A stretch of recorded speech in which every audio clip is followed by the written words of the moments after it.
I'm excited to announce the panel coming up today. This is Automate Today, Scale Tomorrow. What's the secret to lasting productivity gains? This session explores businesses and leverages AI to automate repetitive tasks, optimize workflows, and create operations that scale effortlessly. Speaking on this topic is Christine Spang of Nylas, Surajit Chatterjee at Emma, and Gadi Samia of Replicant. Our moderator for this session is Jeff Wilsner, host of the AI Curious podcast. Thanks. Cool.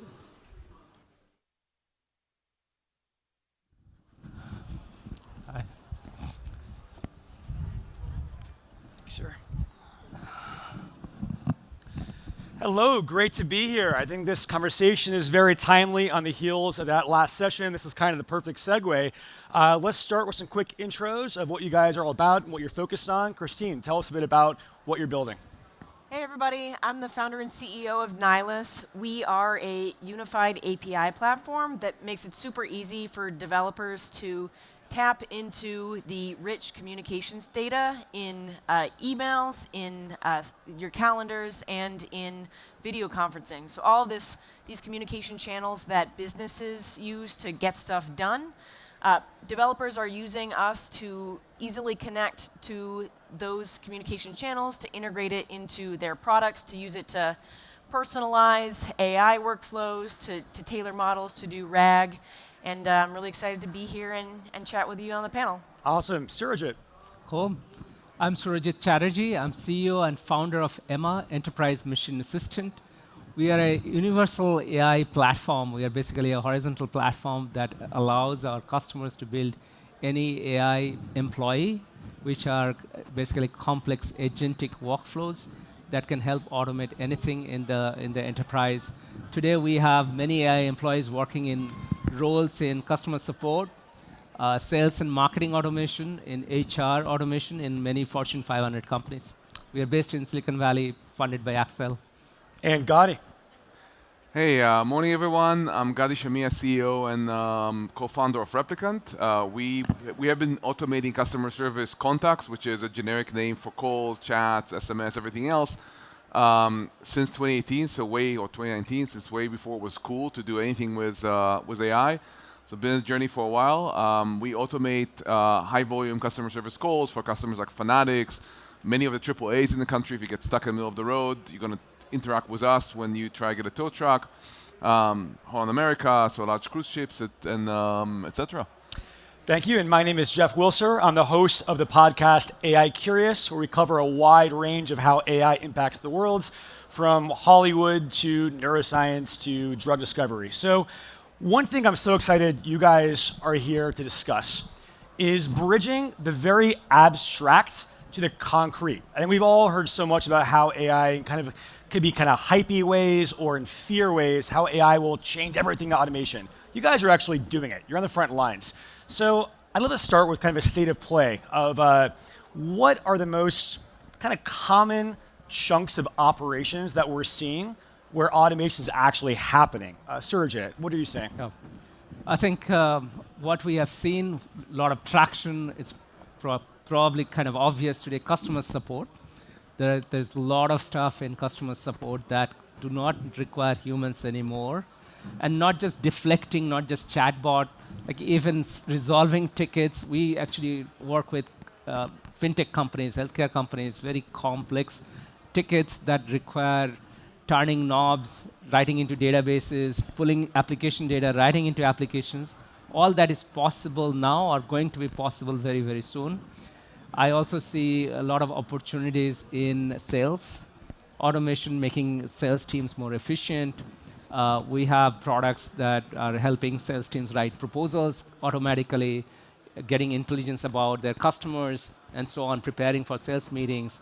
And HR and employee experience is the other one, where in every company you look at, there are like hundreds of tools today for employees to use. They don't even know which tool to go to ask for the benefit question or whatever it is. Anywhere we see there is like a complexity, lots of tools, a lot of humans today, like basically patching between those tools, we see an opportunity. in improving productivity with agentic AI. You hit some of the really big chunks. Gadi, Christine, any other ones he didn't mention you want to chime in on? Yeah, I was just thinking while I was listening to you, Surajit, that we have a interesting perspective in that like we see sort of a slice of the market of like what people are trying to do, and the places where people are using Nylas to automate things line up really well with some of the categories that you were talking about. Things like, I mean, at a high level, basically people who are building often like vertical SaaS type apps that have like some sort of communications component use Nylas to access these channels. And the things that we're seeing people use, and especially use the latest AI techniques, is in things like pulling out action items from various communications, summarizing lots of information from lots of different sources, pulling out things like sentiment or like what's like the gist of what happened in this interaction. And I think one of the unique things that generative AI and large language models, which I think is really what's been driving the AI hype over the last couple of years, is this big sort of leap forward driven by LLM technology. Really kind of the key thing that has been really useful from this wave is that you can really have these technologies help you understand unstructured data. And communications data is by nature unstructured. And so LLMs sort of help people bridge between like, here's this like big pile of context of like stuff related to my business, and then I'm trying to build an application that helps people figure out like what can I do in order to drive my business forward. Like if I'm doing sales, who should I be talking to? What should I be talking to them about? What's the likelihood of this deal to close? If I'm in support, like, is this customer in a good spot? Like, who needs attention and some love? Where should I be sending my reps to? And in general, what I see is sort of like the place where tools are going to is that all these tools are using AI tech to basically help people understand, like, what should I be doing today? Sure. And, Gadi, I'm curious what you're seeing at Replicants. And also, are there any particular industries that tend to be more forward-thinking, embracing us more, and which industries tend to kind of are not quite there yet? Yeah, so we're a little different in a way that we chose customer service. I actually spent the 4 years prior to Replicant being a CEO of a company called TalkDesk that built contact center as a service solution, and this is way before AI was used. And just seeing agents do the same repetitive work, it was very clear to me that in a world in which there's 15 to 20 million agents around the world, all of them are doing pretty similar work. There's a huge opportunity for automation. And the industry that actually came first to us and want to automate customer service were the one that had usually spikes and seasonality. So I think the two things that are in common between our customers are, do you have a spike in seasonality or both? So if you look at the AAA, they have seasonality.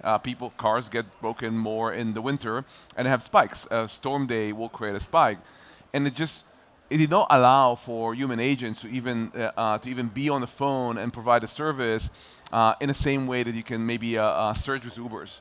So one of the challenges of our industry is, one of many, is that it's really hard to surge the number of agents you need when you have a spike, or even when you have a predictive seasonality.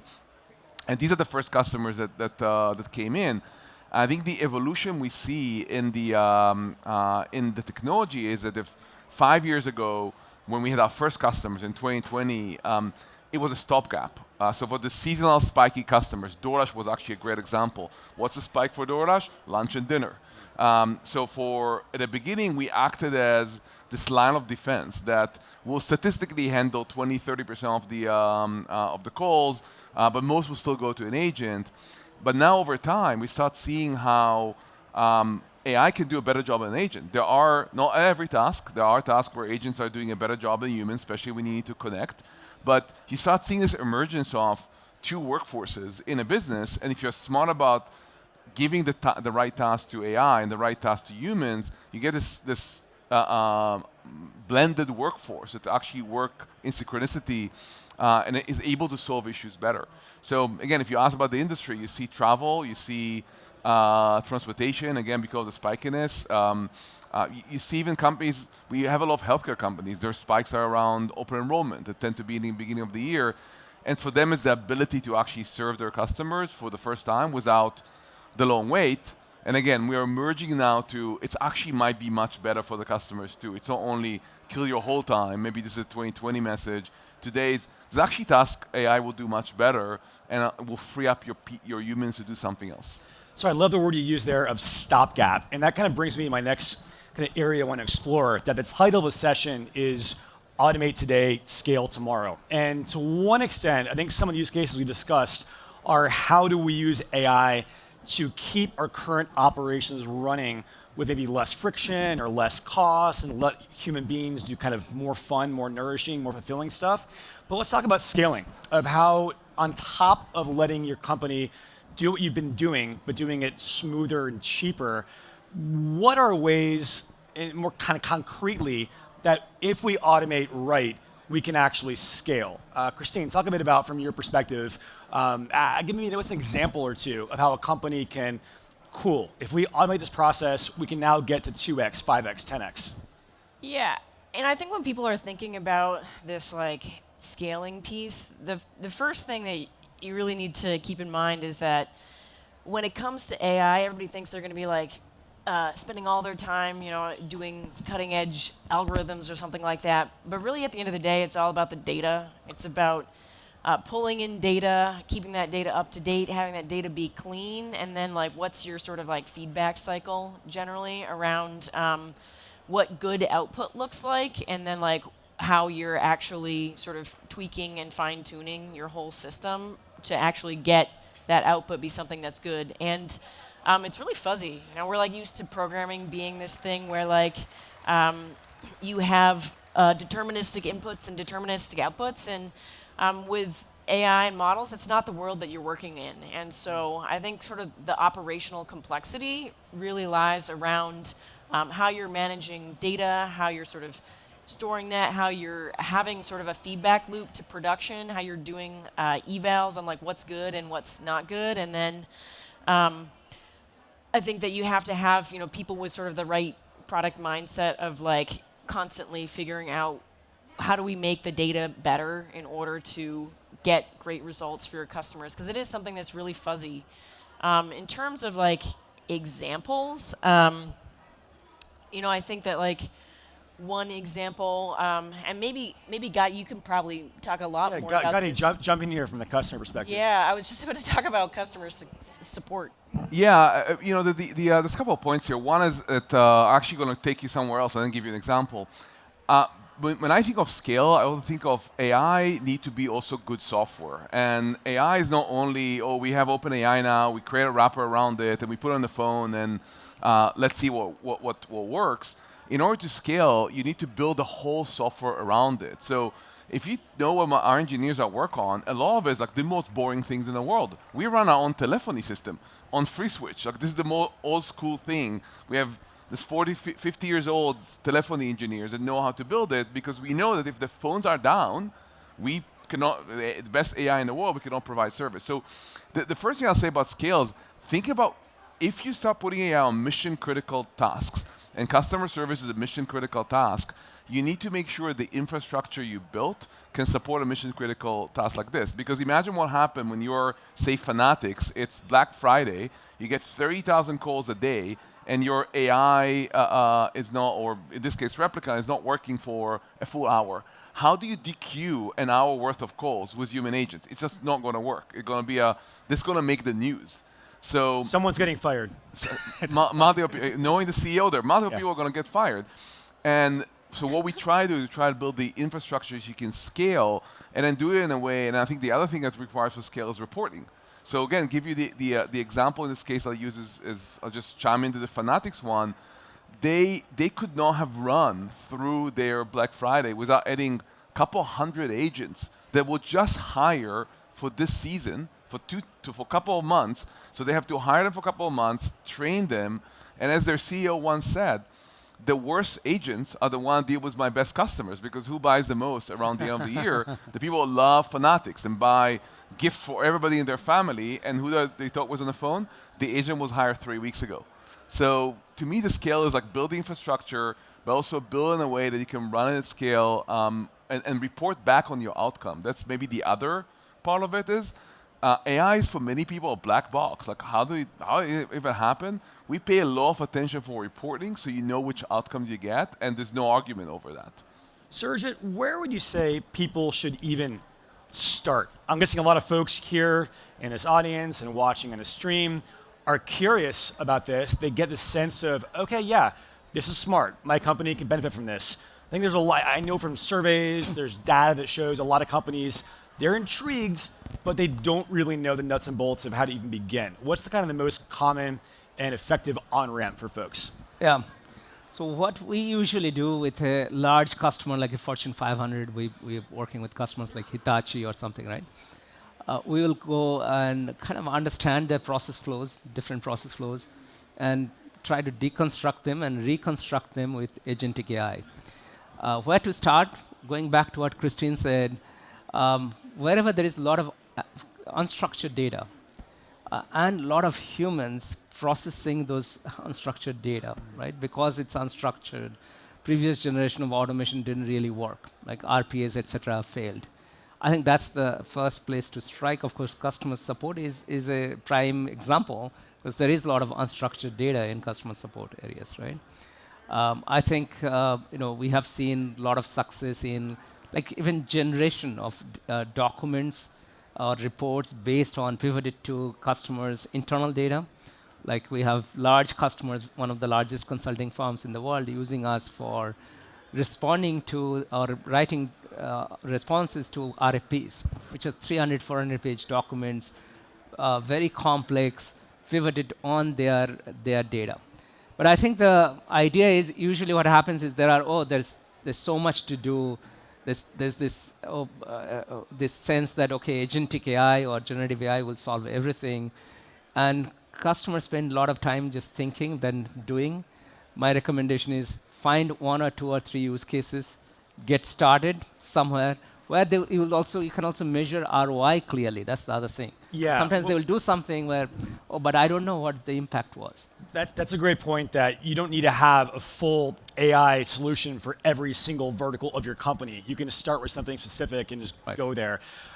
Christine, what do you see as the biggest kind of challenge in making this happen, right? Obviously, we're not going to pretend it's a AI magic wand you wave and poof, things are all automated. We've mentioned data. We've mentioned, is it a cultural challenge? Is it psychology? Is it technical?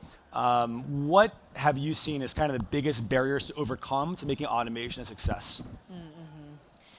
Yeah, I don't really put like AI in some like separate bucket of like a thing that you should be putting, as like an engineering or like product line item. Like, let's add AI to make things better. I think it really always starts with a product-oriented mindset of like, what are our customers and users trying to do, and then like, how can we use the array of available technology in order to produce outcomes for them? So, I would say that like, you need to have a good collaboration between like product and engineering in terms of like understanding what the possibility space is, and then you should have product people that like really deeply understand what your customers are trying to do. I was talking to a guy who runs product at a customer of ours that basically is like a vertical SaaS solution for accounting firms, and they are really investing a lot in adding sort of AI-powered features to their app, but they're not sort of going at it from like AI first. They're going at it from like, what's the day-to-day of these people, and then where are places where I can make a meaningful impact in terms of how much time they're spending on these different activities in order to produce some outcome, and then where can I put the AI techniques in there, which is mostly for them, it's about organizing communications information, and then also helping surface up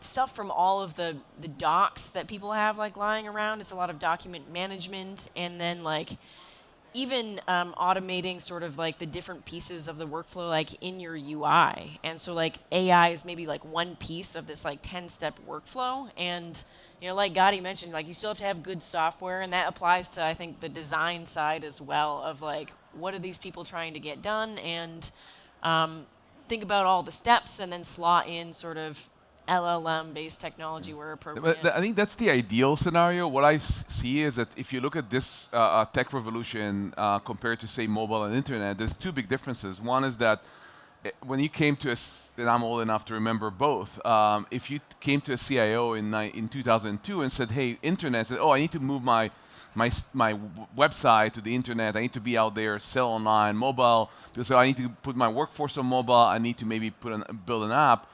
Now two things happen are very different. One is that it's so freaking fast. And then so many companies offer you something, and there's no one thing. So people are I think the ideal is, here's my problems, here's the most urgent one, how do I solve it? That's what people should be doing. What I see people doing is, I need to create an AI strategy. And when you try creating an AI strategy, it's everything all at once. And because it changes all the time, you can't even keep up. So I do agree that the most important thing one can do is really pick a use case and start with it. The entire idea of let's bring McKinsey, sorry if McKinsey is here, and create a 3 years process. Getting spicy. And create like a 3 years roadmap. This roadmap is going to be obsolete by the time you're going to get the first PowerPoint from McKinsey. So go do something and experience it with your own hands. You can be your own McKinsey in a way, because you're going to get data that possibly McKinsey still doesn't Trademark have. that. That's good. You can be your own McKinsey. I like that. Sorry, if I trade this, they will sue me. No. So- It could be so- a generic consulting firm. Right. No, I think that's a great point. And let's now address the elephant in the room. This next question could obviously be a 5-hour discussion. In the last session, I really explored it well, but we have to talk jobs. And I think when people hear automation, their knee-jerk response is job loss. And it means and employees are concerned. How, again, this is a broader topic, but just briefly, how do you guys, when you work with customers and clients who are exploring this, what advice do you give how to kind of grapple with that question, that anxiety and fear? Sergey, go ahead. I can take that. See, one of the challenges we face is the very subject matter experts that need to work with our AI actually are threatened by the AI. Sure. Like their jobs may go away. And we call our product an AI employee because they need to learn from humans, they need to learn their data, and they need to be onboarded, and they need to collaborate. What the techniques we have seen the leaders in the organization have deployed, like C-level, is first allaying the fears that it's not going to take your job away, but make you like 10x more effective. The fact is, most companies actually have a dearth of skilled people. Gadi was talking about like the seasonal variations in customer support. It's not like you can go and hire like 500 customer support people just for that month very quickly. Right. That is the challenge. If you look at healthcare, if you look at a lot of these industries, actually they don't have enough skilled people. Yeah, the idea of scaling up quickly and for temporary periods, that alone is a really good concrete kind of counter to the job concern. Yeah. Like, no, we're doing this for 1 month during a peak season, so we don't have to hire then fire human beings. That's actually a humane approach. But- The sorry, same go is true in accounting, like during tax season, Sure. these people are working like 100 hours a week, Right. and they're just like, give me anything that can make my life easier because like I hate my life for these 2 months of the year. Right. Yeah, and I think we've been doing it for 5 years. I think there's a short-term, mid-term, and long-term. If I look at the past, no employee lost their job because of Replica. I can say it with a lot of certainty because the customer service space is known for really high churn. So people come for 8-9 months, they leave. All our customers still hire. I think it's going to stay true for the midterm as well. Next 3, 4, 5 years, I think, or 3 years, it's probably going to stay true as well. I think we should not ignore the fact that if everything that we see here will become true, it will affect a lot of jobs. And in the past, we're able to create new jobs for the jobs that change. My question is, are we going to do it fast enough? History tells us we always created enough jobs for all the jobs we eliminated through automation and technology. In the long term. Years. In the long term. In the long term, Right. I have two questions. One, what will be disruption? How fast will it happen? And we'll be able to create enough fast jobs, or enough jobs fast enough, and we'll be smart as a society to actually say, it's okay if you're going to start working 30 hours, because we have enough wealth, and we'll be able to distribute among more people, which to me is an interesting question. I don't know if we're ready for that. Nobody's talking about it. And can we upskill people fast enough? Right, that's the other thing, because I think the skill that will be important is being able to work with AI. Right? And it's a skill set. It's Yes. like everybody becomes a manager, right? In an entry-level job, because they have a bunch of AI agents or AI employees that they need to direct. And it's really, they need to kind of give them guidance and evaluate and so forth. So We'll only work 30 hours a week, so we'll have more time to go to conferences all the time. That's all we're doing. Just going to conferences nonstop. Sergey, briefly, you mentioned ROI before. Talk a bit about why that's so important and why you need to have certain measures and gauges to ensure this is actually all worth it. yeah. So we have seen last year was a year of, I say, like kicking the can or whatever, experimentation. Lots of POCs. Every company did a lot of POCs. And without sometimes even setting up front, how will we measure those POCs? How will we measure success, right? So, sometimes companies today are doing AI or deploying AI or signing up contracts just so they can check mark, okay, I have some AI. I mean, nobody from Microsoft here. Somebody told me. They're hanging out in McKinsey. You're okay. Yeah. The CTO told me, oh, my board and CEO was like on my head, have you put anything AI yet, right? Any agentic AI? So I just signed the deal on Copilot. It gives me 3 months to figure out what to actually do. Right? So it's sometimes that, like, okay, I just Right. a checkbox, right? Yes. So it needs to be more than a checkbox. Yeah, I think ROI question is like you need to really understand and measure very, very well. Yeah. Like, is it like, are you replacing human labor? Are you actually getting more out of the same set of humans? Most of our customers are actually looking at that, not like, okay, I'm going to lay off hundreds of people. They're looking at, okay, can I actually generate kind of for sales? Can I generate more leads? Can I generate more proposals? Can I, on customer support, can I actually manage my seasonal variations without worrying about hiring? Right? Absolutely. So last question, we're out of time, but one quick question for all of you. Give us a really just tight prediction for AI automation in the future. Gadi, kick us off. Could be 1 year, 5 years, time frame of your choice. I think that in 3, 4, 3 to 5, because technology adoption is always slower than one thing, the majority of customer service contacts are going to be handled completely by AI with no human. Human will be the backup for the empathetic, complex relationship building tasks. Sergey, prediction. I think in 5 years, you'll see mass scale change in how enterprises function. Every role, every department will have AI employees, human employees collaborating. I also think, one last provocative statement, a lot of the enterprise stack will go away. Enterprise software will go away and replaced by generative AI. Love it. Christine, take us home. I think that software is going to get even more competitive than it has been today. There's lots of people building sort of point apps to solve one specific thing, and then people don't really want that anymore. They want like a whole solution that really sort of automates pieces of their workflows and has all of the context for whatever it is their business function is. And that's going to put a lot of pressure on the software landscape, and it's going to change a lot. Guys, great stuff, great conversation. Thanks again. Thanks for our panelists.